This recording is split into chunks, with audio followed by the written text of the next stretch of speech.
अब बात करते हैं बेटा आपके एक्सरसाइज 5.4 के क्वेश्चन नंबर 7 के।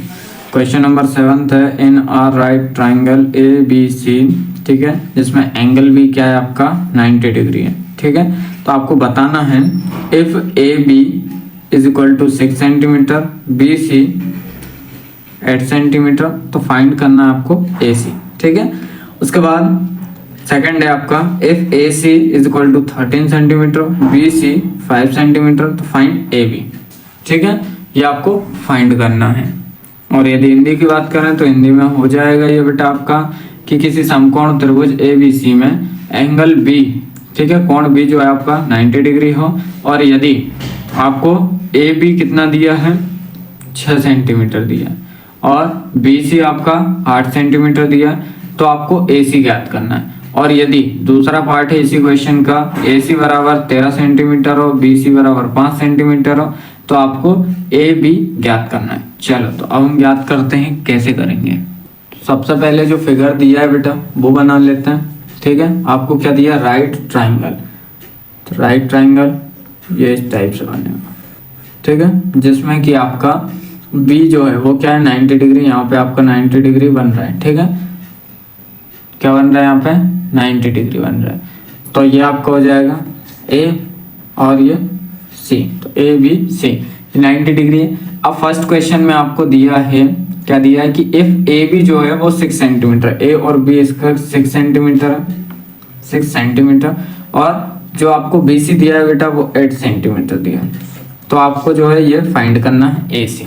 तो ये कैसे फाइंड करेंगे, फर्स्ट वाले की यदि हम बात करें तो ये होगा बेटा आपका यूजिंग पाइथागोरस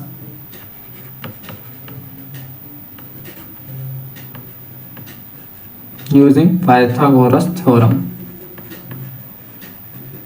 ठीक है, जो कि क्या होती है आपके ए सी का square is equal to A B का स्क्वायर प्लस बी सी का स्क्वायर।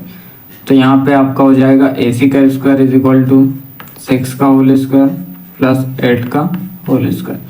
अब ए सी का स्क्वायर इज इक्वल टू ये होगा आपका 6 का कितना हो जाएगा बेटा 36, है ना, 6 का स्क्वायर 36 प्लस 8 का स्क्वायर 64। इन दोनों के यदि हम जोड़ते हैं तो ये आएगा बेटा आपका 100, है ना। तो ये हो जाएगा ए सी इज इक्वल टू √100। अब √100 क्यों होगा, क्योंकि स्क्वायर लगा था, इधर जाएगा तो ये रूट में कन्वर्ट होगा।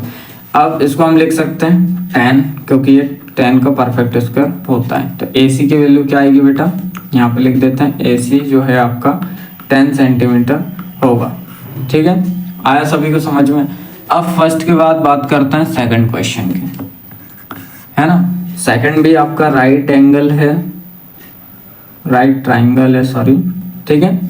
इसमें आपका भी बी जो है 90 डिग्री, तो ए बी सी हो जाएगा, ठीक है। अब उसमें आपको दिया है ए सी की वैल्यू जो है बेटा 13 सेंटीमीटर है, ए सी ये वाला 13 है, ये आपको 5 सेंटीमीटर दिया है बी सी। तो अब आपको ए बी फाइंड करना है। क्या फाइंड करना है, ए और बी की वैल्यू फाइंड करना है, ए बी की वैल्यू फाइंड। तो इसमें भी वही यूजिंग पाइथागोरस थ्योरम, ठीक है, पाइथागोरस थ्योरम जो उसका यूज करना है। तो ये होगा ए सी का square is equal to A B का स्क्वायर प्लस बी सी का स्क्वायर। तो ये होगा बेटा 13 का square is equal to A B का स्क्वायर, क्योंकि ए बी दिया ही नहीं है, ए सी हमें 13 दिया इसलिए उसका लिख लिया, बी सी का स्क्वायर मतलब 5 का होल स्क्वायर। अब 13 का होता है बेटा 169, 13 का क्या होता है 169 होता है। तो इज इक्वल टू ये ऐसे ए बी का स्क्वायर प्लस ये होता है बेटा 25। अब ये इधर प्लस का इस साइड जाएगा, माइनस का, तो 169 माइनस 25 इज इक्वल टू क्या होगा ए बी का स्क्वायर। ये हम लिख सकते हैं A B is equal to, minus करेंगे तो क्या आएगा बेटा ए बी का स्क्वायर इज इक्वल टू ये आएगा 144, ठीक है। क्या हो जाएगा ये आपका 144। अब इसके आगे देखो, इसके आगे हम लिख सकते हैं A B is equal to √144, है ना। और इसके आगे क्या हो जाएगा A B is equal to, हमें पता है कि 144 जो है वो किसका स्क्वायर होता है वो होता है 12 का परफेक्ट स्क्वायर। तो यहाँ हो जाएगा 12 सेंटीमीटर, मतलब ए बी की वैल्यू जो है वो आएगी बेटा 12 सेंटीमीटर। ठीक है, आया समझ में?